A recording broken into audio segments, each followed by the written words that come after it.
Boom. Man, today's show is going to be the best show. It's going to be our best one yet.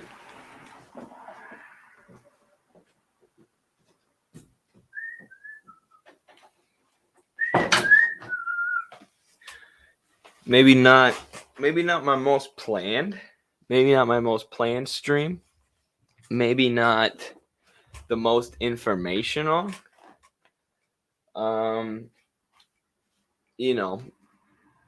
Maybe the dumbest stream. Potentially. It has potential to be. But we'll see. Pay Amigo, hello. Welcome back once again. I actually got the notification this time. Very cool. Hello, Eli Ace Frank 2.0. That's quite the name. Alex, hello. Welcome, friends. Yeah, like I was saying, I didn't get a chance to read a whole bunch or anything like that before this stream. But I tell y'all what, I have got some stuff I want to talk about. I was just doing a video for TikTok poking fun at John Fetterman. Do people know who John Fetterman is? Have people been following that? The Dr. Oz John Fetterman race? Let me know. If not, I'll explain it. I don't see you on TikTok anymore. Follow MidwesternMarks.com. That is our new account. We might get banned soon, so it's good you follow us on here. But our Eddie Lagersmith account got banned. The Dr. Oz shit show. Yes. Have people been following that? That is exactly what I'm talking about, Matt. Hey, I did that drawing Noah showed you. Oh, that's awesome. Thank you so much. Yeah, I'm super pumped to have you working with us and helping us out. The drawing was so cool. Pretty incredible. It's crazy to me how talented some people are with their artwork. How talented you are. So thank you for that. Go over the current news in the Discord. Yeah, I will. Definitely will do that. I was reading over the Discord today. I didn't have a whole bunch of time. Have you joined CBUSA yet?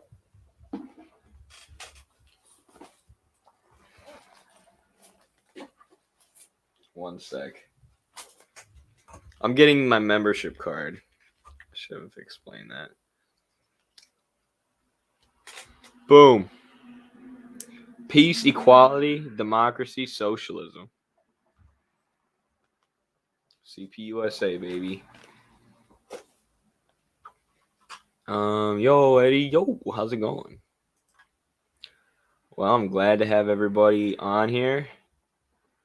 Let's talk about what I wanted to talk about. That's so cool. Thank you. There's membership cards.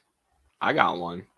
I don't know if everyone gets a membership card, but I was pretty pumped about getting one, and they wanted me to show it on TikTok, so.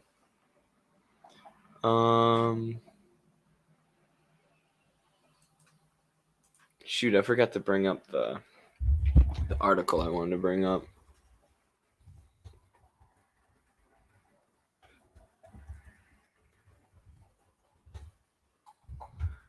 Okay. Yeah. So, I say all the time, and this confuses some people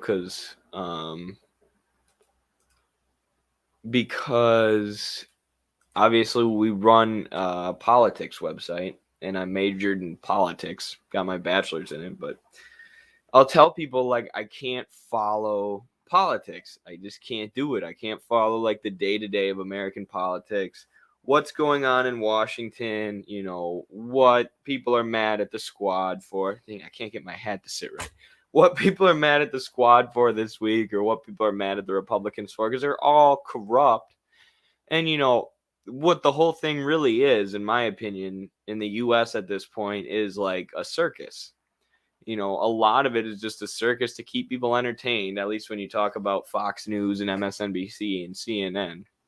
And then when they actually want to get something through, when the ruling class actually wants to push for something like war with Russia, using Ukraine as a proxy and sending weapons to Ukraine, they all agree, and they talk about how we all need to be unified as Americans to make more money for weapons contractors. So it's ultimately a big ass circus, and it's worth understanding how they trick people. But I can't just follow the ins and outs. Like turning on MSNBC or CNN or Fox News every day to me sounds like torture. And today I was poking fun at John Fetterman, this guy who's running for office in Pennsylvania. Oh shoot, there was a picture of him up, and then it just went away when I brought it up, of course. But there's this guy named John Fetterman, and he graduated from Harvard, right? He's been with Democratic staffers and within the Democratic Party his whole life. Obviously, Harvard produces tons of CIA agents and State Department officials, and people trained up to inherit the empire. But the Democratic strategists are basically just marketing this guy as a working class Pennsylvania dude by putting a Carhartt on him. By having him wear a Carhartt hoodie in every public appearance and, having a goatee and a bald head. They're like, this is a real working class Democrat. This guy's going to fight for the unions of Pennsylvania. And he has had some good policies. He tweeted at President Biden encouraging him to send more weapons to Ukraine. But, in Pennsylvania, you're pretty much forced to appeal to like the industrial working class and a lot of people who have had their jobs outsourced and had their towns deindustrialized and flooded with opioids and things like that. So you have to appeal to those people, and this is the Democrats' way to do it. Here's this guy who graduated from Harvard, throw a Carhartt hoodie on him. He's a working class guy. But I didn't even know this because I don't follow politics closely enough. But this guy's running his race against Dr. Oz from TV. That's who the GOP candidate is, who the Democrats' caricature of a Pennsylvania working class guy is running against. Is Dr. Oz from, I don't know, what is it? The Dr. Oz show? Like, do I need any more examples or evidence that the American political system is just a circus? Just a circus to keep people entertained and to fuel hatred. Because there are people literally like ripping each other's throats out over this election right now. It's like, how can you support Dr. Oz, the cable TV doctor? He's such a bad guy. You need to support the guy who the Democrats have been training up for the last 15 years to push for imperialism and neoliberalism. It's a big deal. Whoever wins is really going to shake things up or really make a lot of differences for the working class. Like, oh, I'm sure. They always do, right? Just like Biden was going to be way better than Trump. But, like, I went to school for politics. I had to read books about this stuff. Long, boring, dry books. And then I had to write essays about them. For years, for 4 years, and it cost me hundreds of thousands of dollars. Not hundreds of thousands of dollars, sorry. About $100,000. And then you expect me to pay attention to this shit, really? The cable TV doctor running against the guy who hasn't taken off his Carhartt hoodie in 3 years because he found out that it might appeal to working class people. Like, no, I refuse. I'm going back to my dry and boring books. Wake me up when people actually realize how stupid this crap is. Just kidding, but it's a joke. Actually a joke, yes.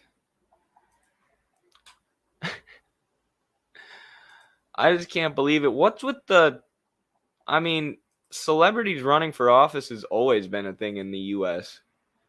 Weren't Ronald Reagan and JFK both like actors at one point? So, Donald Trump is nothing new. And it makes sense. That's what the job is. That's literally what the job is. Bad politicians are bad actors, or people who melt under pressure, people who can't BS, who can't lie to their constituents. If you're a politician in the U.S., you're literally like a paid actor at the behest of corporations, a paid actor to deceive people into thinking they have a democracy when oligarchs have a stranglehold on their government. Did I say 100K? That is what I meant, yeah. I'm going to study politics and international relations in the UK, but I'm prepared for the liberal academic establishment and its attempts to indoctrinate me. I'll be the new Parenti and fight back. Nice. I believe in you. It's harder than you think. It's harder than you think because the new thing is they try to get everybody obsessed, at least in the academy. They try to get everybody invested in identity politics, basically, in non-class struggles or environmentalism, stuff like that, liberal identity struggles, or individualist non-class-based struggle. To the point where they'll say, like, Cuba is not a decolonial state, and, so therefore Cuba is an oppressor nation, and you should support imperialism against them. We've talked a lot about how, the empire sort of co-opted wokeism. And that's what happens with a lot of people who go into the academy with all this energy for change, is they sort of get co-opted into these struggles. And then, when they graduate into like managerial jobs or upper middle class jobs or whatever else, you're even more inclined to embrace identity politics and just keep going to work and getting your, fairly big paychecks. Just sort of accepting your alienation. This will surely get me my much needed sleep. The stream? Good. I'll try to put you to sleep. How about brain dead Herschel Walker running? Oh, yeah, there's another example. While we're just talking about all the most ridiculous news stories that we've seen this year, we'll just compile the whole reasons that all of the reasons that I can't follow politics anymore. That it drives me insane. Politics as far as like the domestic American politics and what mainstream media is reporting on. Sometimes it's important. Well, yeah, Herschel Walker, great NFL player, but as a Viking fan, the Vikings basically traded like 5 or 6 draft picks, including high in the draft picks for Herschel Walker in the 80s or 90s for one player. And the Dallas Cowboys basically, gave away Herschel Walker, who was a good player, but then used those draft picks to get a bunch of really good players, young players, which set them up as the best dynasty in the NFL for like the next 5-10 years. So screw Herschel Walker for that, because I'm a Viking fan. But then, he kind of won me over again. I'd still like Herschel Walker because he was pretty good for the Vikings. He just wasn't worth that many draft picks. But then he went into MMA when he was like 50, and he was still like jacked, and he did really, really good. And now he's in politics. Now he's in politics, basically. What is he? I don't even know what he's like what is he, like a QAnon Republican or something? All I saw him, he was like mad about Roe v. Wade or something last time I saw. I don't know. But it is so ridiculous. Like, that also shows like the corrosive effect that consumerism, which I think is a side effect and a development of commodity fetishism. which is different than consumerism. But it's a concept that Marx looks at in Capital, the fetishization of commodities in a society based on commodity circulation. But the fact that people, like, in a time of political and economic crisis in this country, when people are severely like undereducated on politics and philosophy and economics and everything that matters, it's because, for one, they're bombarded by consumerism, right? It's consume. And then when they actually are in political and economic crises and they actually are looking for a way out, they're like, these celebrities will help us. All we need is Governor Arnold Schwarzenegger, Governor Jesse Ventura, even though he was actually pretty good. He's actually pretty based in a lot of ways. Friggin' Governor Dr. Oz, Governor Herschel Walker, Tito Ortiz. Tito Ortiz was the governor of Huntington Beach. Tito Ortiz, if you don't know MMA, you probably don't know how ridiculous that is. Tito Ortiz is like one of the dumbest. He's a nice guy. He is a genuine, he was not fit to be a politician. But he means well, and he was a very good fighter for the UFC in the early days of the UFC. But he is one of the least well-spoken, least articulate, kind of dumbest meatheads in MMA, in the sport of cage fighting. All right, this is a sport where people get half naked and then they brawl it out in a cage, and they're severely underpaid and they don't have their health care covered.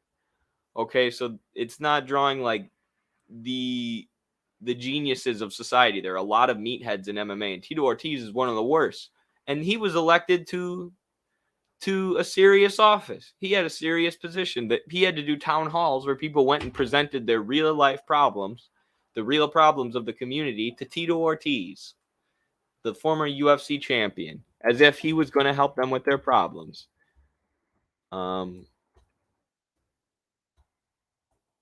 We should just look up Tito Ortiz's greatest hits so you guys know what I'm talking about.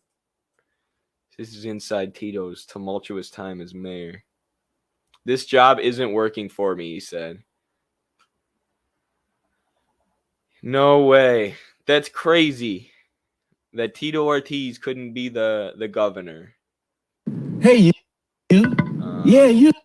Do you have what it takes to be the NFL Fan of the Year? The NFL. That's annoying. Let's just look at Tito's greatest hits when he was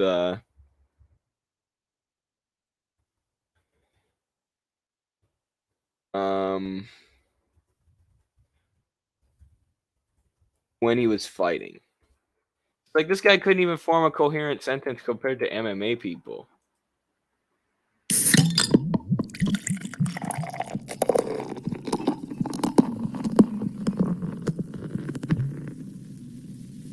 Of course, we get a long ad about beer and shoes. IPA.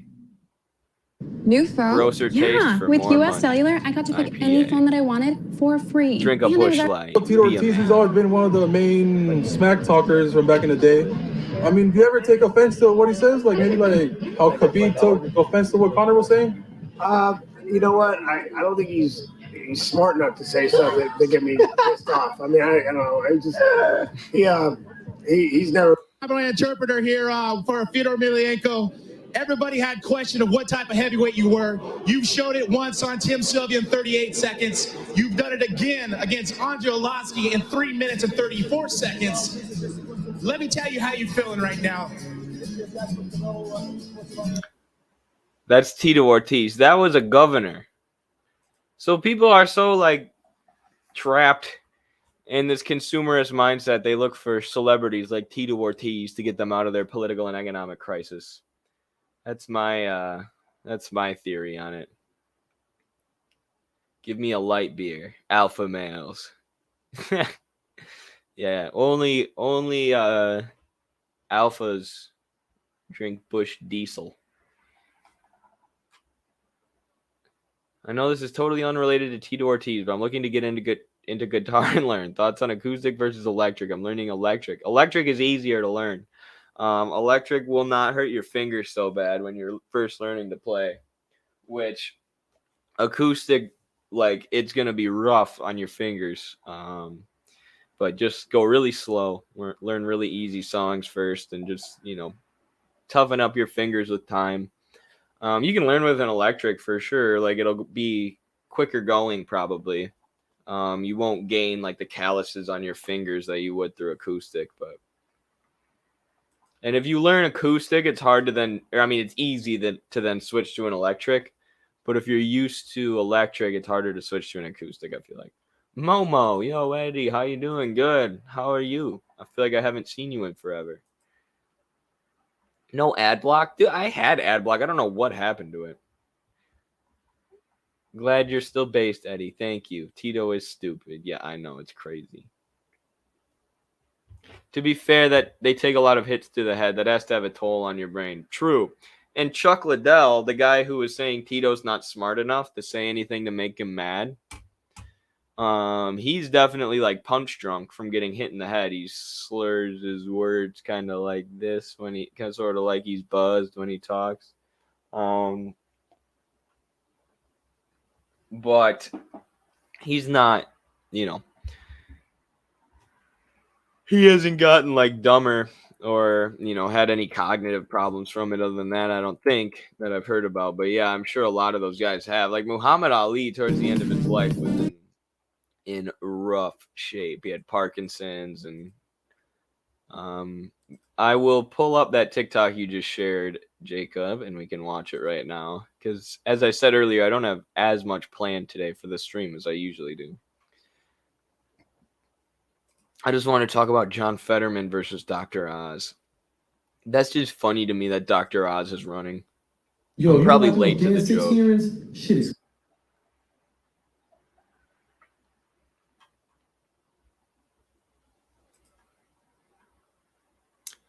Been busy with work. Glad you're doing good. I bet. Thank you for taking the time to hang out with us today. I also heard learning Mary Had a Little Lamb is way more badass on an electric guitar than an acoustic. That is true.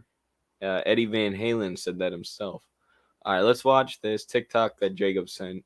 I think he's been sending this for a minute, but we haven't gotten around to reacting to it, so I'm looking forward to it. It's crazy, man. Those motherfuckers really tried to overthrow an election. Yeah, it's pretty fucked up for democracy, though. Yeah, but you gotta give it to the far right, man. The basketballs on those guys. That was some bold shit. The left, they can never. You actually think the radical left has never tried to overthrow the United States government? Of course not, man. They're just a bunch of liberal wimps. You don't know much about the 1960s and 70s, huh? We members of the Black Panther Party believe that the black man can only truly be free if he takes up arms and defends himself. That's why we always be out here with these automatic weapons in public, so these cops stay in check. You dig? Dear God, we can't allow that to happen. Let me take care of that right here, right now. You see, we Republicans are all about gun control as long as it's about keeping guns out of the wrong hands. And by the wrong ones, I mean the dark ones. There I go again. Hey, man, we gotta stop fucking around, man. I say we go to Chicago to that fucking Democratic convention and we show that fascist fuck Johnson what we really think about his stupid fucking Vietnam War, man. Look, I heard all about these yippies or whatever the fuck they call themselves trying to come here to Chicago to start a bunch of mess. But guess what? Not gonna happen. We are gonna maintain law and order during this convention. And I've already authorized every cop on the scene that day to fucking beat the shit out of any hippie they see, goddammit. Did I just say that last part out loud? Oh well, cat's out of the bag now. Don't fuck with us. Hey, LBJ, how many kids did you kill today? You're a murderer. You're a prick. And your wife makes a shit ton of money off of helicopters in Vietnam, you fascist fuck. You see that shit right there? He's got his fist up. That's a threat. Let's just start beating the shit out of him and discriminating. Ah, shit. The fuck? What are you doing? The whole world's watching. The whole world's watching. Good. Let them watch. Then nobody else will try this shit. That was fucked up what they did to our brothers and sisters in Chicago. And now they're trying the Chicago 7 for conspiracy charges? That's bullshit. Wait a minute. 7? I thought it was the Chicago 8. Nah, man. It's just 7 now. Bobby Seale got off. Oh, Bobby got off? Good for him. He was the black one, right? We got to make sure the liberation of black people is the number one goal here. Fuck yes, the liberation of black people is the number one goal. But we got to get more serious about this stuff. it's time to launch a full-scale war against the United States government and overthrow American imperialism once and for all. Fuck yes, I'm down. Now, when you say war, you mean like a political war. You mean like running for office and shit like that? No, I mean a war. Yo, Chicago, we're here to fuck shit up. Yo, Timothy, come on, man. We're busting you out of this joint. What? For real? Fuck yeah, man. You guys got some Lucy on you? Everyone in that federal building, get the fuck out. We're gonna bomb the shit out of it. We don't want to kill anyone. We just want to cause a lot of property damage and overthrow capitalism. You've been warned. Take it out. Yo, man, did you just hear? They just ended the Vietnam War. Damn. Well, what do we do now? Shit, man. I guess I'm going to law school. I guess I'll just become a businessman in the 80s. Fucking lame. Yeah, but I wonder if there'll be any other groups doing this type of work. Everybody freeze! This is a bank robbery! Don't shoot! Hey, wait a minute. Aren't you like William Randolph Hearst's granddaughter? Didn't you get kidnapped or something? Shut up! Now, if any of you pricks so much as move, I'll execute every last fucking one of you! Damn, all that shit really happened? Yep, all that shit happened. Man, that makes January 6th look like a fucking Blippy video. Who the fuck is Blippy? Yo, you been watching those Jan 6 hearings?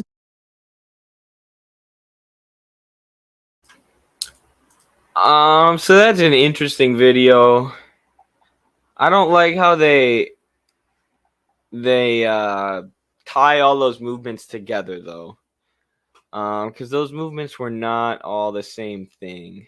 And a lot of the sort of peace, love, hippie movement was literally like CIA funded.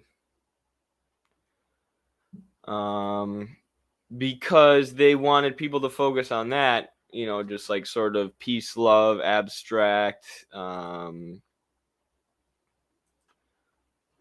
peace and freedom rather than Marxist, Leninist, strict, disciplined, you know, working class, masses centric organizing, right? Really getting organized and doing the serious work that it would take to, you know, radically change a political system. And I don't know as much about the Weather Underground.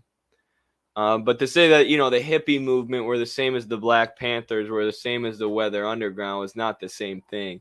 Because the Black Panthers, like, were feeding kids in you know, underprivileged areas and were educating people and teaching people to read. And then the cops would, like, come and kill them and literally, and then burned down the fourth floor of the Black Panthers headquarters. Which was where they kept all their information on their breakfast program, which is where they would feed, you know, underprivileged kids and teach them theory about why capitalism made them underprivileged. And the U.S. government couldn't have that, so the police and the FBI would break it up. That's why they, you know, fired 150 plus bullets into Fred Hampton's house and killed him while he was sleeping. And that's why, you know, they were out in the streets with like machine guns. You know, that's why they were armed, to defend themselves, because they were literally being attacked every day for trying to feed people and educate people. And yeah, the CIA and FBI busted it up and dismantled it. But part of the way they got people to not go that same, you know, Marxist-Leninist organized direction was by, you know, putting LSD on the streets and promoting drug culture and hippie culture, like. The Congress for Cultural Freedom talks about that. I mean, you can look this stuff up now on the CIA's website with the Congress for Cultural Freedom. And, you know, you can read what the Black Panthers said, too. And they were, you know, they were all about organization, right?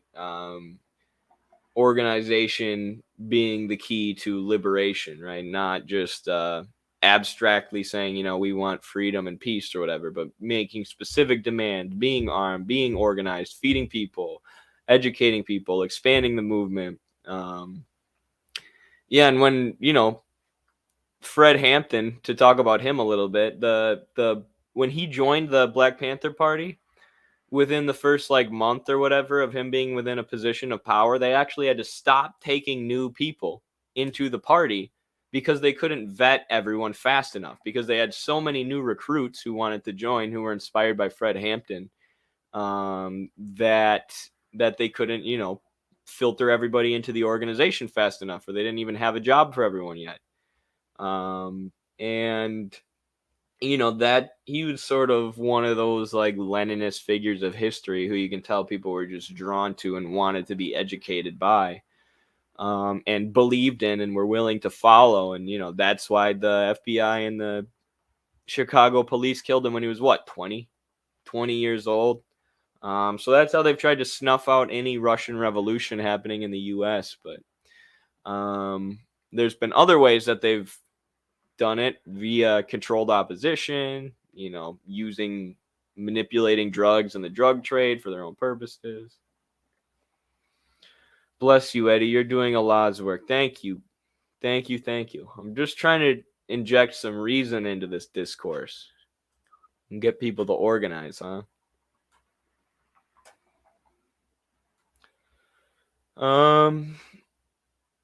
In regard to Herschel Walker earlier, he's running as a conservative Republican for a U.S. Senate seat in Georgia against Senator Warnock, and he's the father of Christian Walker. Oh, that's his son? Dude, I know. That's so weird for me because I know who Christian Walker is from TikTok, because that's where he got his start. He's like super conservative and just purposefully says like attention grabbing things, like purposefully ridiculous things about liberals or whatever. I had no idea it was Herschel Walker's kid, though. I don't know if I ever responded to Christian Walker because I'm like, this is not like, they were just saying ridiculous stuff, like, if you have an abortion, you're gonna burn in hell forever or something, stuff like that, where it's like, I'm not responding to this. Like, this is not serious. This is a teenager looking for attention. So that's interesting that it was Herschel Walker's kid, though.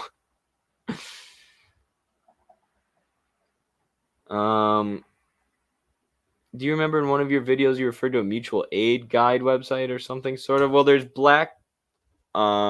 Revolutionary Blackout Network, whose show I'm going on Sunday, by the way. So stay tuned for that. But they teach classes on their YouTube channel about how to do mutual aid and how to organize mutual aid in your community. So they're awesome. They're so awesome.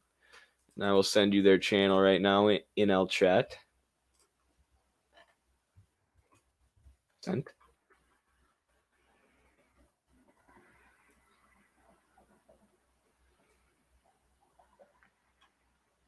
Can we get into socialist assassinations? Sure. I mean, which ones do you want to talk about? The first CIA this isn't even a socialist assassination, but I think the first memorable one they pulled off was Jacobo Arbenz in Guatemala in 1951. And Jacobo Arbenz wanted to nationalize parts of United Fruit, the United Fruit Company, this Western multinational who controlled large swaths of Central America and Latin America. He wanted to nationalize the parts of United Fruit's land in Guatemala and reuse that land for food production and other things that the people of Guatemala needed. Only the sections of land that United Fruit was not using, right? So if United Fruit was using the land for production or for making money, that wasn't what Jacobo Arbenz was nationalizing and saying this is what belongs to the Guatemalan people. It was only the land they weren't using. But Alan Dulles and John Foster Dulles, I can't remember which was which, but both would end up working for the CIA, I believe, as head director. But they were brothers. One was a lawyer for United Fruit, this giant Western multinational making tons of money off fruit in Central and Latin America. And the other one was the head CIA director. So they organized this coup of Arbenz, ousted Arbenz while doing a ton of damage, dropping a... It's actually interesting to talk about that because you see the CIA's tactics that they would use for years and years and years in a sort of more primitive form. So by example, for propaganda, they would just fly planes over Guatemala and drop anti-Arbenz propaganda on the people, like pamphlets. Now they use bots and stuff and astroturf certain ideas on social media and control algorithms and stuff like that and create a misinformation board. But back then, that was how they would spread propaganda. So they ousted our Benz so that he wouldn't nationalize the few sectors of land that United Fruit wasn't using. And then later he would be found boiled to death in a bathtub. He escaped. He was exiled, replaced by this military dictatorship. And then another effed up but interesting tidbit. Che Guevara was in Guatemala when that happened. He fled to the Argentinian embassy in Guatemala because he was from Argentina, and was hiding out there. And the CIA knew that there were socialists or radicals hiding in the embassies.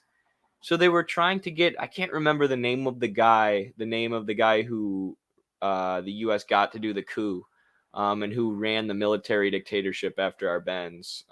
Someone in the chat, give me his name if you can think of it, or look it up.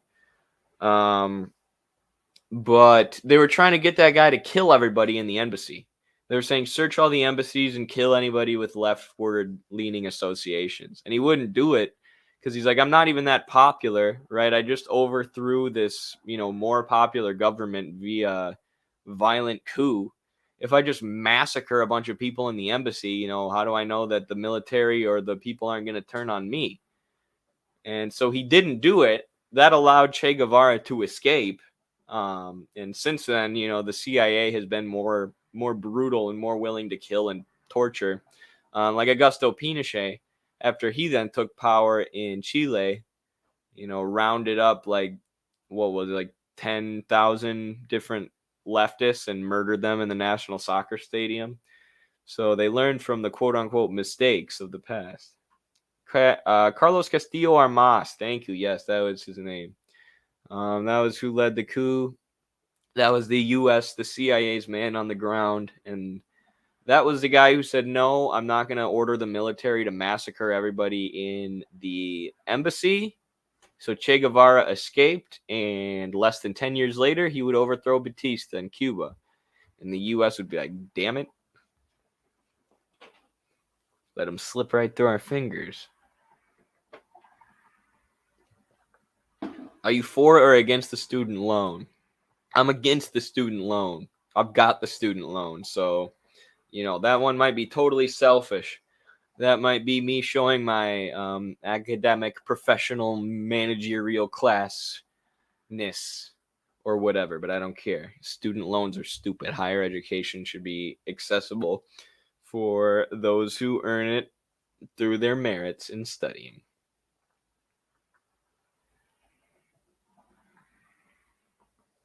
Tankies are red fast, stand with Ukraine, CIA in comment sections. Yeah, and people, I'll be like, this looks like it might be a tweet that's, boosted by State Department bots or whatever. Like, this looks like it might be an AstroTurf tweet, or this tweet seems like it's coming from a CIA bot. And be like, you're so ridiculous. You think the CIA cares about controlling social media? Like, yes, social media is public discourse. When has the State Department not cared about controlling public discourse?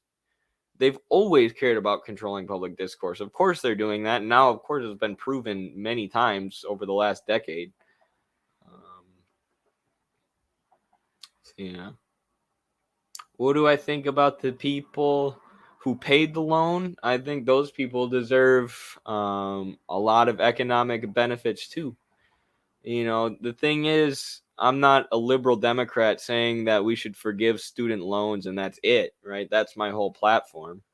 I have, socialists have a whole bunch of plans that would make life better for the vast majority of people, that would universally make life better for the working class, such as universal and public health care, investing in a jobs guarantee, nationalizing major sectors of industry, nationalizing social media companies and using them as public utilities, taking the money and the surplus that's created from those nationalized industries, and rather than allowing them to go towards shareholder profits, reinvesting them in jobs programs and things like that all across the U.S. These are things that universally improve people's lives. The student loan cancellation would be part of socialism just because that's such a huge burden on so much of society. Right. There are a lot of things that can be done to allow our economy to function better and more efficiently, and allow people to function with less of a burden on their shoulders, constantly paying toward into debt, which, that's a burden that so many young people have, and old people. There are people who are like 40 years old with hundreds of thousands of student debt because it just kept compiling on itself with interest. That's a trap a lot of people are in. Under capitalism, there's more debt in circulation than there is money.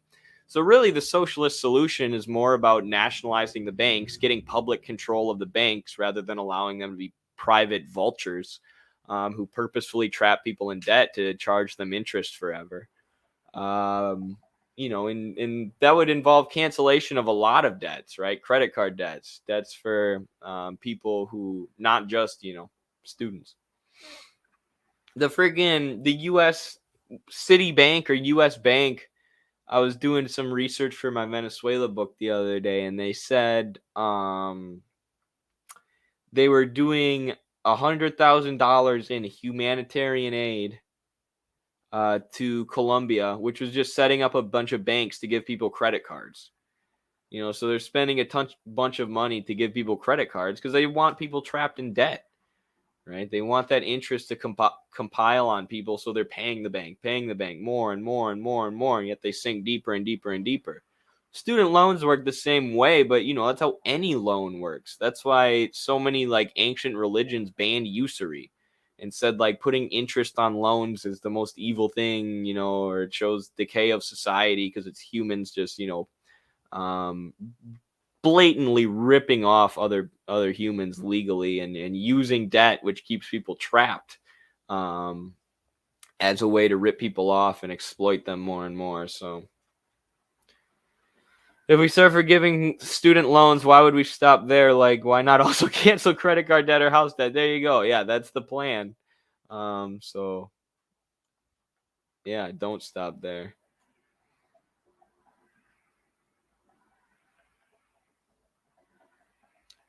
The economy is going towards neo-feudalism. They were literally planning a while back. I swear this was real.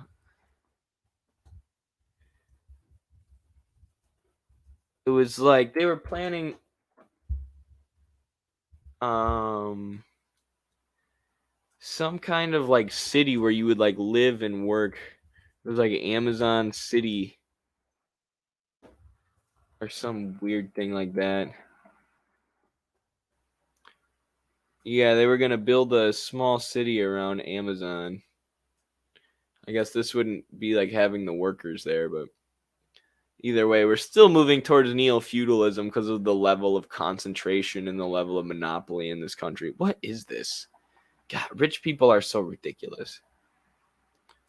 We got to stop letting these people have all the wealth, y'all. It's out of control.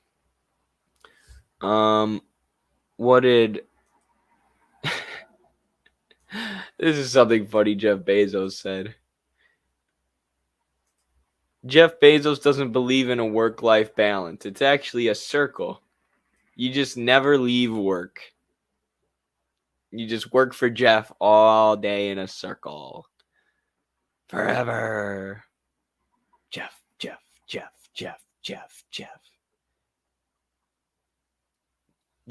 He's so out of touch, it's ridiculous. There was one other, he says stuff like this because, he doesn't actually work. He doesn't have to do real work, so his whole balance is, he just, has fun all day and golfs all day and hangs out on his yacht all day or whatever else, and occasionally takes a phone call, and he's like, yeah, my work life and home life are just a circle. I work as I don't do anything. It's like, no, dummy, you just don't do anything because there's people who are in your factories all day. And when you say that, work-home life balance doesn't exist and it's a circle, to them that just sounds like they're stuck at work all day. Which maybe that's what Jeff Bezos meant by it. But then he said something else. He's like, people always ask him his advice because he's a rich guy. You know, like, Jeff, how did you get to where you're at in life? You're such a great guy. You have so much accumulated wealth. He's like, well, it's very important, you know, in the morning I wake up and I make my coffee and I have my putter time. I call it my putter time. And I just don't do anything for like the first 3 hours after I wake up, except like sit and, you know, watch the sunrise. And those are when I get my best ideas. And then I start the day at like 10 a.m. It's like, yeah, Jeff, I wonder why the workers in your factory don't take putter time, you dipshit. Most people got to be to work at like 7 a.m. You know, your workers have reported peeing in bottles because they're not even allowed to take bathroom breaks at the Amazon factories. You going to give them a 2-hour putter time break in the morning? You dumbass. Like, how out of touch do you have to be, actually? You know, to tell people that to tell people as you're making tons of people work 12 hours a day, right? And wake up early in the morning to go work, make sure people get their Amazon packages and consume thoroughly enough. You're going to tell those people to take putter time. Yeah, so if you have a 6 a.m. shift at Amazon you got to be at, according to Jeff Bezos, wake up at 2 a.m. and just putter. You know, I don't care if you got kids to take care of or if you're tired and you need to catch up on your rest. You know, most people are overworked and overtired, and you know, also having to do so much domestic labor at home, especially if they have kids, and then they have to plan financially, take care of things like insurance and, you know, maintaining the household. And now you want them to take 2 or 3 hours for putter time? And Jeff Bezos is like, well, why don't they just hire a maid? You know, why don't they just hire robots to clean their house like me? Dipshit. These people are so stupid. It's hilarious now that we have these like people like Jeff Bezos and Elon Musk who have told us for so many years that they're the smartest and, you know, just the best in society, and they're just innovators and we wouldn't get it. And, you know, the amount of work that we can do in 1 hour, you know, they can do 100 times as much work, and that's why they have so much money. And you look into their history and it's like, oh, they inherited most of their money from their parents, and Elon's was from an apartheid mine. You know, and if they have any merits, it's in stepping on other people's throats in order to get to themselves to the top, and not caring about exploiting vast amounts of people, and, you know, basically having the traits that you would consider in everyday life as traits of a sociopath are the traits that make you a good businessman, because you're willing to exploit people and treat your workers like crap in order to get an edge in the competitive market. And, you know, now wealth is concentrated into the hands of people like that. And we have these goofballs who, like I said, you know, Elon Musk has been acting like he's literally a real life version of Tony Stark. But we have like Twitter and, you know, pretty consistent surveillance of his life, where he has pretty access, or he can give access to his thoughts pretty quickly and easily. He's a dingbat. He's a moron. He says some of the dumbest things I've ever heard in my life. Eddie, I just want to thank you for reviewing the wokeism video. Very informative. I'm still reading Parenti. Honestly, still shocked. They're still pro Jimmy Peeves with the their own. I am glad to hear that. And maybe you will come around to see why people like Jimmy.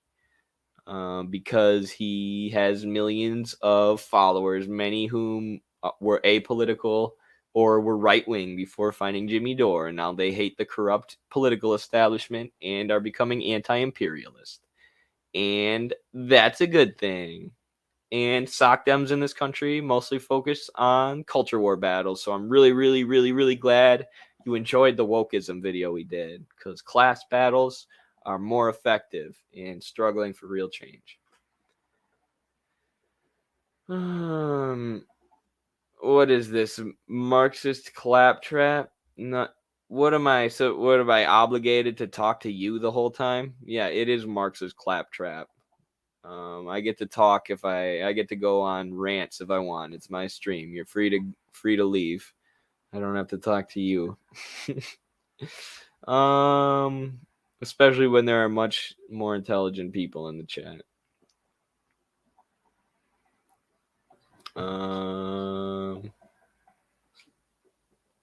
Sorry if you didn't mean that as an insult. Sometimes people say things to me and I think they're insulting me or trying to leave a hate comment, and it turns out they weren't, and I was just misreading it.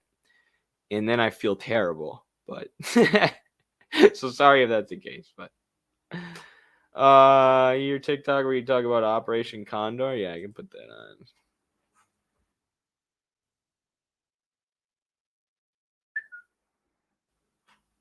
It's hard for me to copy and paste stuff when I'm doing Twitch. It doesn't let me go directly to links from StreamYard.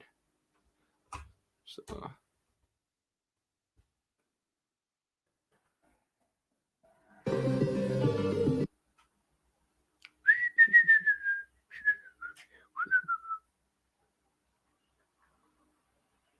I like talking about Operation Condor too. So if you're a leftist, stitch this with the worst thing that now that's a shirt. You talk about my shirt? Thank you. I'll have to tell my friend Guy. I got this from him. He's from New Orleans. He loves wearing like bright Hawaiian shirts with like flowers and like colorful bright designs on them. And they are perfect for streaming. Like they're kind of a little bit much to wear to a lot of events. Sometimes I'll wear it like if I'm going out for drinks or something. But for streaming, it's perfect. So I always wear my friend Guy's shirts for streaming. Any tips on TikTok? I've been wanting to make content on TikTok targeted on my country. Yeah, so I do TikTok videos to inform, where I'm just, talking about information that I think is important. But then I also do TikToks to go viral. TikToks that are going to see a wide audience. And those are TikToks that are brief, not just under 1 minute, but like literally under 15 seconds or under 30 seconds because people's attention spans are short. And TikToks that hit like a mass audience. So things that are, affect a lot of people. So like some of my more popular ones on TikTok are healthcare, because pretty much everybody, especially in the US, deals with like 60% of the country that I'm in at this point, has dealt with medical debt at some point in their life. That's how thoroughly commodified healthcare is, and everybody needs healthcare. So that, or talking about landlords and rent is another one, versus talking about specific places in the globe, like talking about Venezuela or Bolivia. It won't get as many views, but it's still important information, I think, especially for my hardcore followers or Marxist followers who are trying to learn about geopolitics in the world. So just talk about what you know about. And what you think is important, but then, don't be afraid to make like some meme videos or make some brief short videos that maybe you don't love, but that your audience will love. At least that's how I have to look at it. Most of the videos I hate are the ones that go viral. Justin, thank you so much. My first step towards becoming an ML was watching Jimmy. Exactly what I'm talking about right here. Thank you so much for the $2 super chat. We're super glad to have you over on the Marxist team. And yeah, a lot of people have been recruited by Jimmy Dore, I feel like. So thank you so much for your support, Justin. I second that about the shirt. Thank you.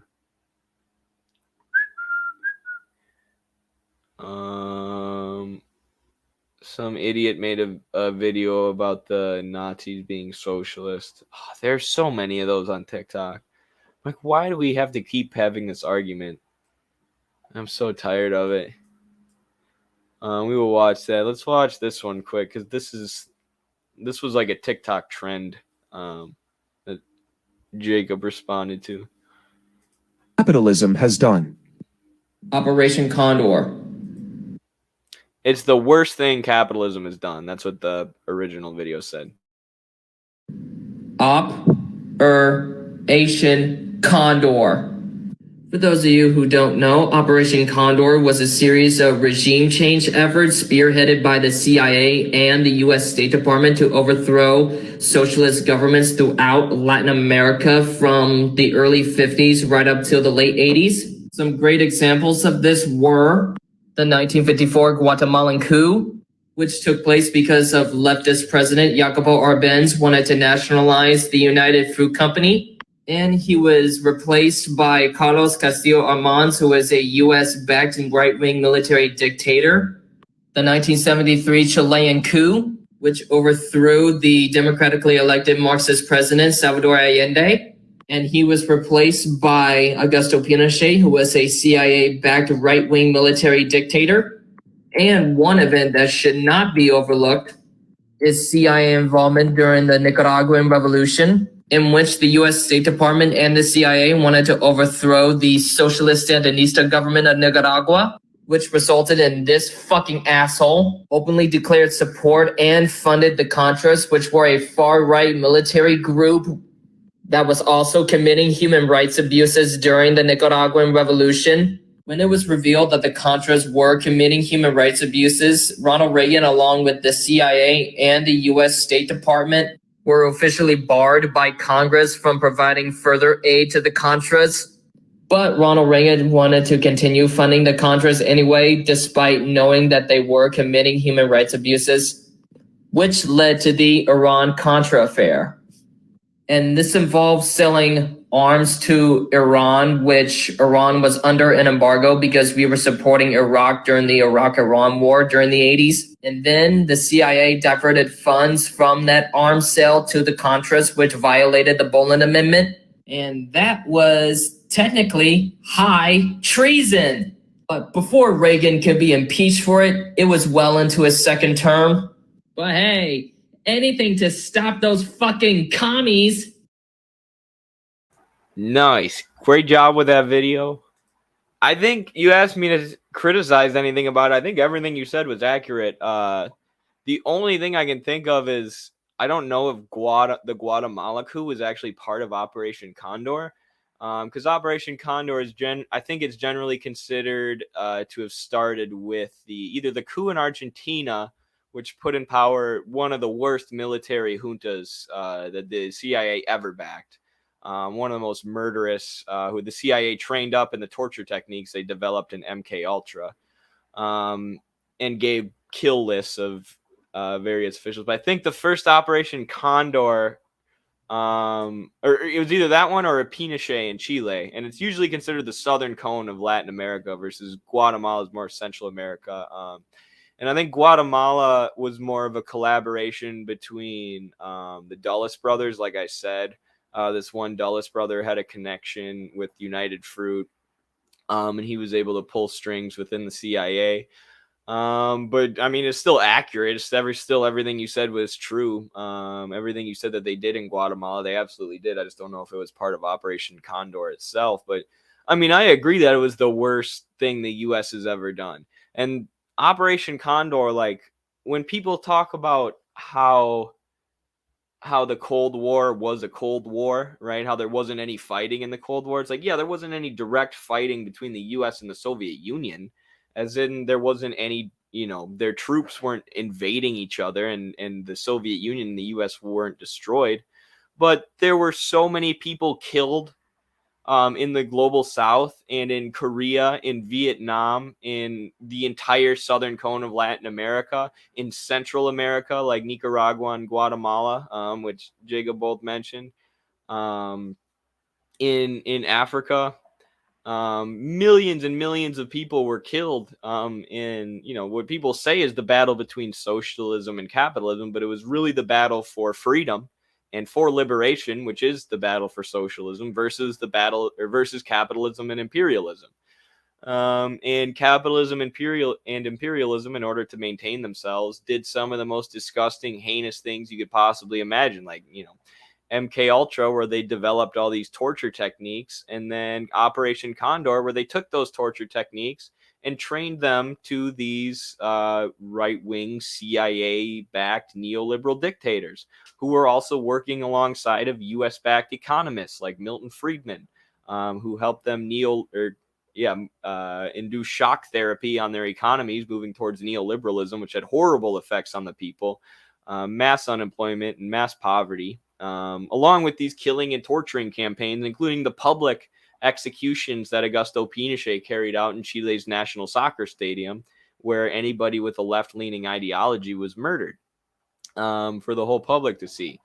So, the Cold War wasn't so cold, because imperialism has always violently maintained itself, and Operation Condor is a great example. And I mean, my focus has been Latin America. That's just like what I know most about in the world.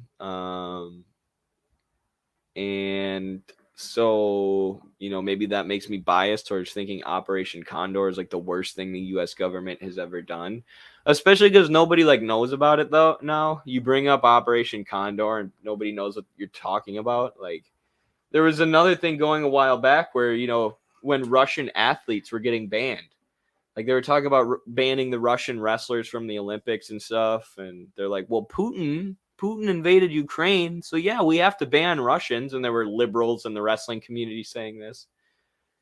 It's like, okay, so then by that measure, every single U.S. athlete should be banned because of Operation Condor. Or our country, they killed 20% of North Korea's population, even though North Korea never attacked us, and they're holding them under sanctions, which kill children due to malnutrition. So Michael Phelps is pulled from the Olympics. He doesn't have any gold medals. All of our Olympics are stripped because we now base who gets to compete in the Olympics off of whoever the U.S. empire decides is abusing human rights.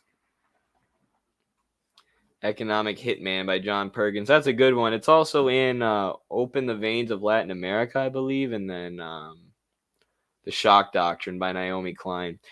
Yeah, the Contras were the Argentinian military juntas. One people don't know about because they didn't have like a leader like Pinochet. But people know about Pinochet. I think people know about the Contras. The Contras were paramilitary death squads who would like literally line up civilians and shoot them for not siding with their fascist politics, or with they were basically like pro-US gangs, and they were also making money by selling drugs, which the CIA facilitated the sale of crack cocaine into majority brown and black neighborhoods in the US to fund the paramilitary death squads of the Contras. But getting to my point, the Argentinian military junta that the U.S. put in power was terrible. They were terrible. So many people were killed in Argentina for years. It was a prolonged thing where they would be given kill lists by the U.S. And torture and kill, or they would be given kill lists by the CIA of people with suspected of having left-wing sympathies. And they would crawl through the streets and murder anybody with a left-wing ideology. And that is the legacy of Operation Condor.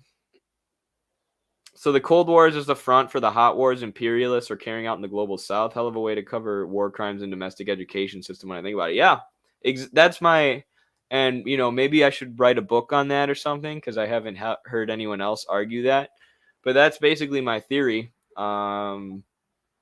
After studying Latin America, and after studying Vietnam and North Korea, it's like, this was not cold. Millions and millions of people were killed by the empire, and they are to this day. I mean, even after it was a cover, and then with the fall of the Soviet Union, I mean, think about it, they've just invented new covers. So with the NATO destruction of Yugoslavia and whatnot, they were saying we need to fight the remnants of communism in Europe. So that was still kind of the Cold War into the 2000s. But then at the beginning of the 2000s, when the U.S. I guess they had still done a lot in the Middle East, in Muslim majority countries, mostly in Afghanistan and Iran.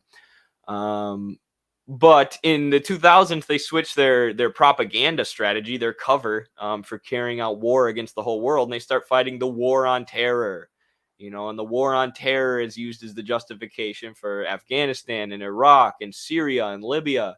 We just have to go in here and fight these terrorists when, the Mujahideen in Afghanistan, who splintered into Al-Qaeda and, these terrorist groups that we invaded Afghanistan to fight, were funded and armed by the U.S. when they were going against the Soviet Union.